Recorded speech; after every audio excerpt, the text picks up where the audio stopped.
The high-pitched whine of a dental drill was the only sound in the sterile white room. Ethan winced as a wave of pressure radiated from his jaw. His phone buzzed against his chest, and he fumbled to answer it, the rubber dam in his mouth turning his words to mush. He mumbled for the dentist to be a little gentler. The dentist, a man with tired eyes, turned to his assistant and commented on the excess saliva, asking her to use the suction tool. From the phone, a sharp, tinny voice cut through the haze of anesthetic. It was Caleb, his roommate, his voice tight with alarm as he demanded to know what Ethan was doing. Before Ethan could form a reply, the dentist took the phone from his grasp.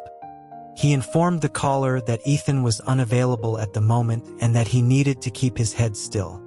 The line went dead. Later, back in the quiet of their dorm room, Caleb stood with his arms crossed, his expression cold and unreadable. He asked if the man's technique had been good. Ethan, still groggy, was confused for a moment before realizing Caleb was talking about the oral surgeon. Of course, he was a professional. Ethan had explained that he'd been on a waiting list for months to see him.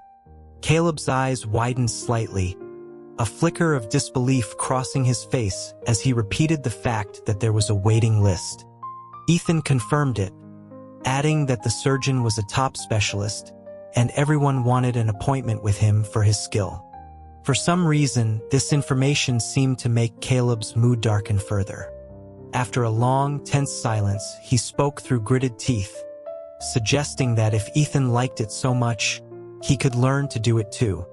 The idea of the university's top mathematics student suddenly switching careers to dentistry was so absurd that Ethan could only stare. Caleb's gaze, however, was unervingly serious. At the dining hall the next day, Ethan carefully spooned a bowl of plain oatmeal, his cheeks still swollen. The doctor had insisted on a soft diet. Caleb stared at his meager meal, asking if that was really all he was going to eat. Ethan gently probed the side of his jaw, explaining that the area was still tender and he needed to be careful. Caleb's fork clattered against his plate. He questioned why Ethan would subject himself to something so painful in the first place. Ethan reasoned that he went precisely because it was uncomfortable. The impacted wisdom tooth had been causing him agony for weeks. As Ethan took another small, careful bite, Caleb suddenly slammed his chopsticks down, the sound sharp in the noisy hall. He demanded that Ethan not go back. Ethan explained that he had to, for the appointment to remove the stitches. Leaving them in could lead to infection. A vein pulsed in Caleb's neck, a visible sign of some powerful, restrained emotion. Finally, he exhaled sharply and told Ethan to do whatever he wanted. That evening, their other roommate, Leo, returned. It was Leo who had recommended the dental clinic in the first place. Ethan told him how great the surgeon was, and Leo agreed with a confident smile, saying he was the best. Ethan mentioned he would definitely go back if he ever had another issue. Leo offered to go with him next time, as he was feeling a bit of a toothache himself. From across the room, Caleb, who had been listening to music, abruptly pulled off his headphones. His eyes, wide with disbelief, darted between Ethan and Leo. He asked if that was really something two people did together. Ethan, unfazed, replied that it was more interesting with company. They could chat while waiting and play games on their phones. Caleb's face flushed a deep crimson. He sputtered, asking if they had any self-respect at all. Both Ethan and Leo were baffled by the outburst. It was just a dental appointment. Caleb's reaction seemed archaic, a rigid view that didn't fit their world. The dorm suite housed 4 students. 3 of them, including Ethan and Leo, were gay. Caleb was the outlier. When they first moved in, Ethan had developed a brief, intense crush on him. At 6'2", with a sharp jawline and an aura of cool detachment, Caleb was undeniably attractive. Once, he had walked out of the bathroom with just a towel slung low on his hips, water droplets tracing paths through the defined muscles of his chest and abdomen. He was, in every sense of the phrase, a perfect specimen. But during their first week at a casual get-together with friends, Caleb had looked directly at them and stated with stark finality that he was straight. The declaration had been like a splash of ice water, and Ethan had immediately shelved his feelings, maintaining a polite, friendly distance ever since. Caleb, however, was now a different person. Early the next morning, before the sun had even risen, a creak from his bed woke Ethan. He opened his eyes to find Caleb's face inches from his own. His features softened in the dim light. Thinking it was a dream, Ethan blinked slowly, but then Caleb's cool voice washed over him. He apologized for his harsh words the day before, his warm breath ghosting across Ethan's cheek. It was not a dream. Ethan, generous by nature and still half asleep, waved it off. He told Caleb it was fine and that he could get the dentist's number from him if he ever needed it. A strange stiffness entered Caleb's expression. He thought that might be inappropriate. Ethan, misunderstanding his hesitation, advised him not to neglect his health, recounting the sleepless nights the tooth had caused him. He insisted that once Caleb experienced the surgeon's technique, he'd be a convert too. A complex, unreadable look passed over Caleb's face. He remarked that Ethan certainly knew how to treat himself. Just before climbing back to his own bed, Caleb reached out and gently squeezed Ethan's cheek, commenting on how cute he looked having just woken up. A few days later, a call from the clinic's receptionist confirmed the time for his follow-up appointment. After he hung up, Ethan found Caleb watching him with that same complicated expression. He asked if Ethan was really going back to that place. When Ethan confirmed he was, Caleb's dark eyes seemed to lose some of their light. He asked if it was possible for him not to go, suggesting that perhaps he could help instead. The offer was startling. Ethan could only stare as Caleb took a step closer, a look of genuine eagerness on his face. He remembered Caleb's bizarre offer to study dentistry. While he had no doubt of Caleb's intelligence, he figured it wasn't a skill one could master overnight. He tried to refuse gently, suggesting they wait until Caleb's skills were more developed. Caleb's shoulders slumped, his disappointment palpable. A pang of guilt hit Ethan. He didn't want to crush a beginner's enthusiasm. So he sighed and opened his mouth wide, telling Caleb he could take a look. Caleb's eyes widened, a tremor of excitement running through him as he asked if Ethan was serious. Ethan nodded. Caleb leaned in close, so close that Ethan was enveloped in his clean, pine-scented cologne. His gaze was fixed on Ethan's mouth, intense and burning, like an X-ray trying to see right through him. He seemed truly committed to this new career path. Then, a sudden warmth pressed against his lips. The taste of mint flooded his senses as Caleb's mouth moved over his, soft and exploratory. Ethan's body went limp, his mind reeling. This was not part of any standard dental exam he knew of. When they finally broke apart, Caleb had a flicker of confusion in his eyes, which quickly morphed into a look of dawning comprehension. He murmured that he understood now, that this was what Ethan liked. He promised he would study hard. As the dizzying warmth of the kiss receded, the reality of the situation crashed down on Ethan. He, a gay man whose first kiss had just been stolen, had been kissed by his supposedly straight roommate. Something was very, very wrong with Caleb. The proof of Caleb's wrongness became more evident each day. His usual uniform of hoodies and jeans was replaced by a series of daring new outfits. One day, it was a deep V-neck knit sweater paired with artfully ripped jeans. As Ethan was leaving for class, Caleb slid in front of him, pinning him against the doorframe with an arm. The sudden move startled Ethan. A sly smile played on Caleb's lips as he asked if Ethan liked what he saw. The height difference put Ethan's face directly in the hollow of Caleb's collarbone, giving him an unobstructed view of the firm chest beneath the sweater. Ethan swallowed hard, managing to ask what he meant. Caleb's long lashes fluttered as he gestured to himself, his eyes searching Ethan's face. He asked if this was the kind of style Ethan liked. Uttering a single word, psychopath, Ethan ducked under Caleb's arm and fled, his face burning. He was almost certain Caleb was hitting on him, but he had no proof. He spent the entire lecture distracted, and the moment the bell rang, he rushed to find Leo, the dorm's resident relationship expert. Over a shared order of loaded fries, Ethan recounted Caleb's recent behavioral shifts. Leo listened intently, then declared that the straight boy was in love with him. It had to be true, he reasoned, because Caleb didn't try to kiss either of their other roommates. The simple logic hit Ethan with the force of a revelation. The suspicion solidified into certainty. Caleb was pursuing him. But the certainty shattered that afternoon. In the university library, they saw Caleb sitting with Sophie, a famously beautiful girl from their department, in a secluded corner known as a popular spot for couples. They were huddled over a single paper, their heads close together.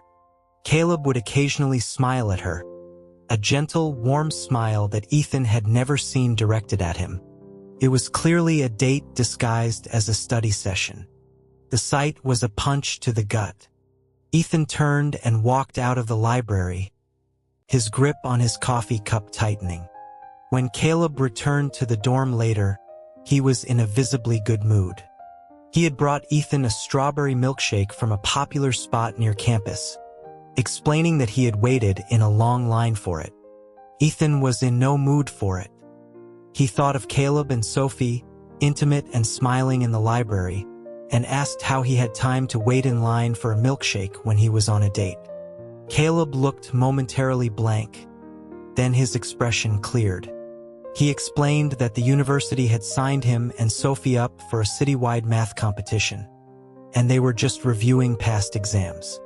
The problems were easier than expected, so they finished early. The explanation was plausible, but it didn't erase the image of their proximity in that couple's corner. He still refused the milkshake. Just then, their fourth roommate, Kai, walked in, saw the milkshake, and immediately reached for it. Caleb snatched it back, telling Kai to buy his own before sending him $500 via a payment app. Kai's eyes darted between Ethan and Caleb knowingly before he made a quick exit. The room was quiet again. Caleb took the milkshake, pushed a straw through the lid, and held it out to Ethan. He said he had ordered it with 70% sugar and light ice, just how Ethan liked it. Ethan's face grew hot. He stood up abruptly, asking Caleb why he kept doing things that could be so easily misunderstood. Caleb looked genuinely lost. He asked if Ethan didn't like strawberry anymore. Frustrated, Ethan gave up, declaring that it was impossible to talk sense into a straight guy like him, and climbed into his bunk, leaving the milkshake untouched. The next morning, his desk was covered in an array of beverages: taro boba, chocolate smoothies, and several energy drinks. Later, another call came from the dental clinic, reminding him of his appointment to have the stitches removed. After he hung up, he headed to the communal showers. A tall figure appeared at his side. It was Caleb. He gave a quiet greeting and began to wash, the water sluicing over his well-defined physique. In the steam-filled room, his 8-pack was starkly visible. Ethan swallowed, trying to look away, but Caleb's voice cut through the sound of the water. He asked if Ethan was still planning on going to that place. Ethan nodded. After a moment of silence, Caleb stopped washing. He turned Ethan around by the shoulders to face him, His own cheeks flushed from the steam. He told him not to go, offering to help him instead. He added that while he might not be fully ready, he could start by washing Ethan's back. The words, strung together, made no sense. Before Ethan could process the strange offer, Caleb's warm palm was on his back, the scent of citrus body wash filling the air. The temperature in the shower seemed to spike. Ethan's heart hammered against his ribs as Caleb's warm breath touched the back of his neck. He had to get out of there. He turned to leave in a hurry, forgetting the soap on the floor. His feet went out from under him, but before he could hit the tiles, a familiar arm wrapped around his waist, catching him. The proximity was dizzying. He could see the individual water droplets clinging to Caleb's eyelashes. He mumbled for Caleb to let him up, but Caleb didn't move. Instead, his gaze darkened. He just said, "Wait." The water droplet on his lash brushed against Ethan's cheek as his soft lips covered Ethan's. A deep, possessive kiss that stole the air from his lungs. When he finally pulled back, he wiped his mouth and murmured an apology, admitting he couldn't hold back.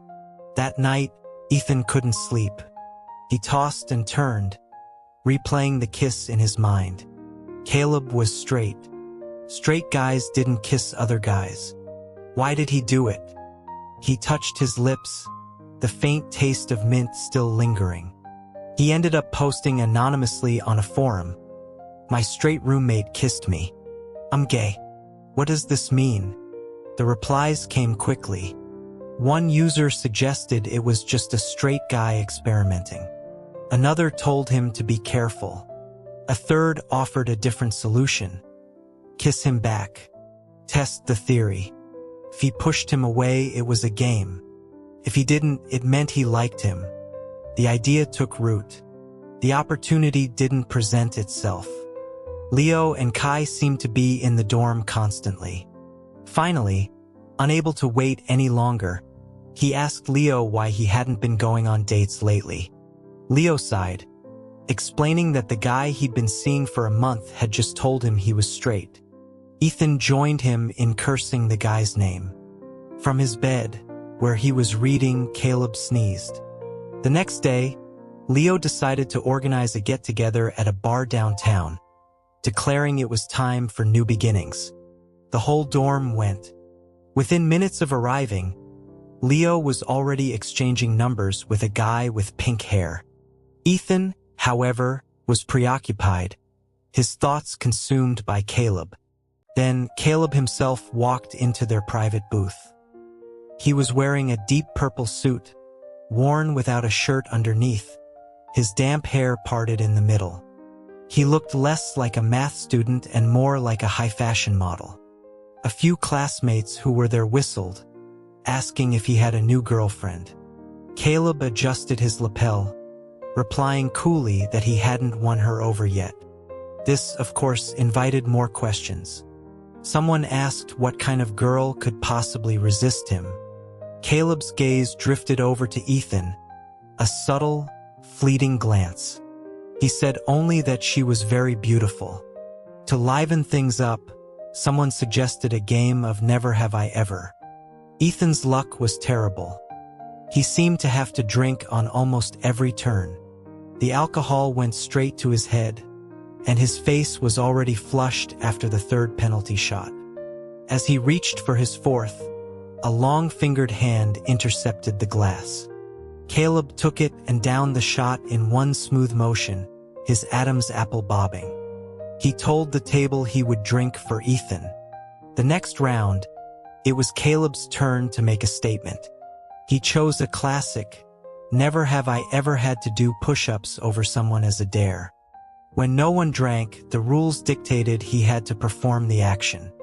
A cheer went up. Everyone assumed he would choose Sophie, who was also there and blushing expectantly. But Caleb's voice cut through the noise, clear and steady, when he announced he was choosing Ethan. The mood shifted. Murmurs of disappointment and confusion filled the booth. But Caleb simply stated that the rules didn't specify gender. and he found this more interesting. His eyes, glinting in the dim bar lighting, were fixed on Ethan. Ethan lay down on the long sofa as the rules required.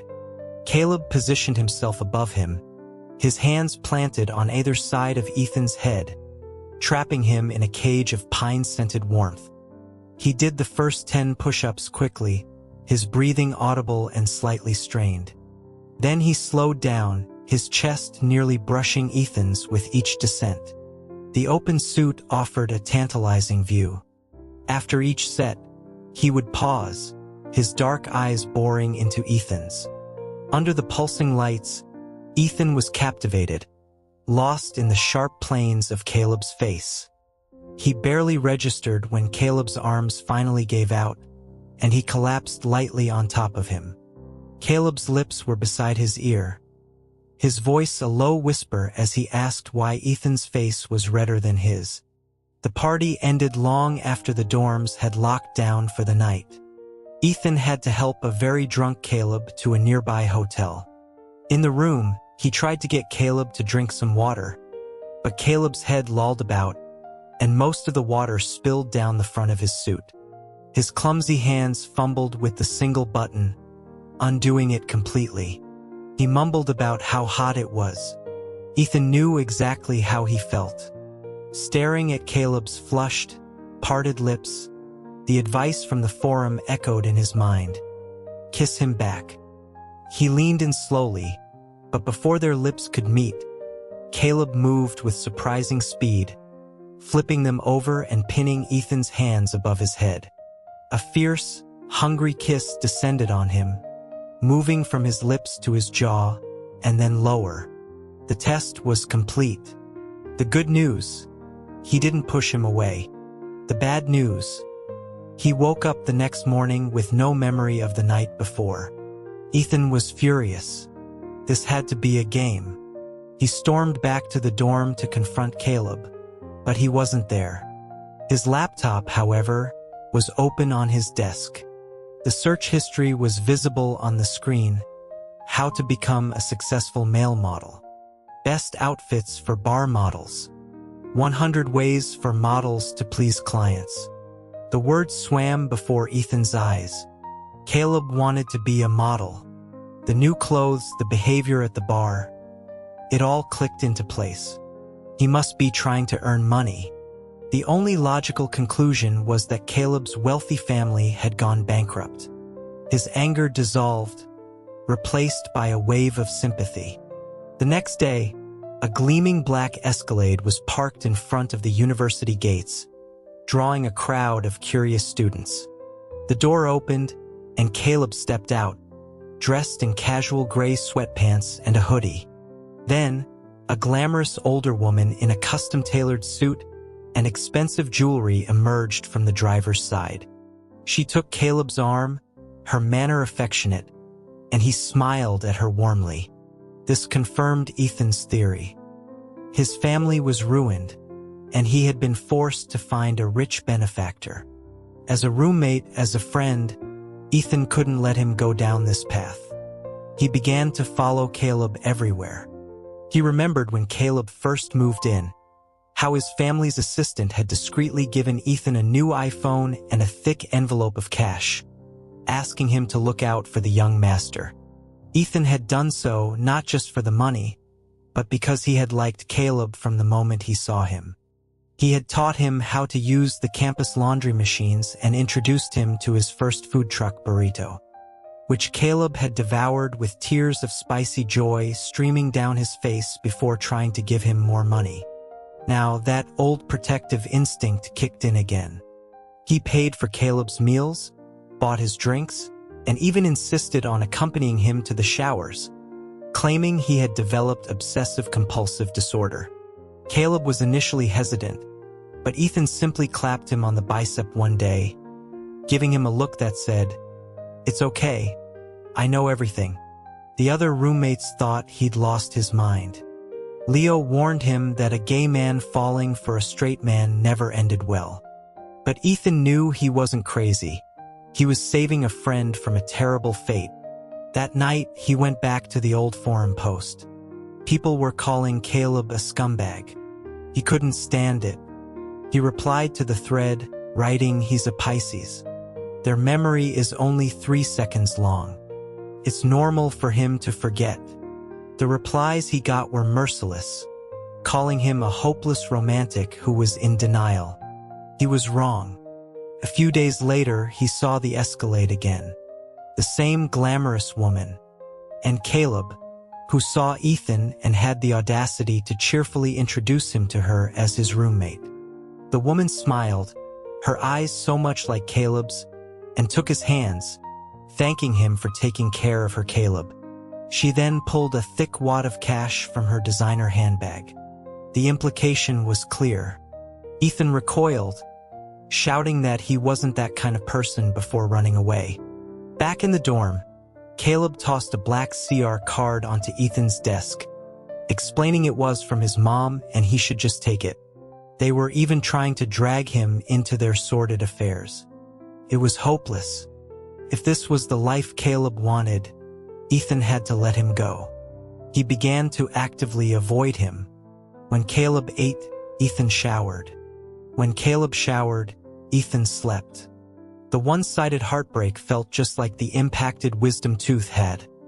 A dull, constant ache that stole his appetite and his sleep. He confessed his misery to Leo, who simply repeated his earlier. He got the final call from the clinic. "Don't forget your appointment tomorrow." After he hung up, a shadow fell over him. Caleb was leaning over him, his face like stone. He asked, his voice chillingly quiet, if Ethan was still going to that place. When Ethan didn't answer, Caleb pressed, asking why he couldn't just stop. He was done with the games. Caleb had his rich woman. He didn't get to keep Ethan as his practice dummy. He snapped that he was going. Caleb's voice cracked as he asked if there was something he hadn't done well enough. He offered to go with him. A surge of bitter jealousy washed over Ethan. He shook his head, stating firmly that this was something he needed to do alone. He pushed past Caleb, telling him to leave him alone. Caleb's face crumpled, and he walked away without another word. The atmosphere in the room turned to ice. Leo, seeing his friend's despair, took him to the city's most popular gay bar. The fastest way to get over someone, he preached, was to find someone new.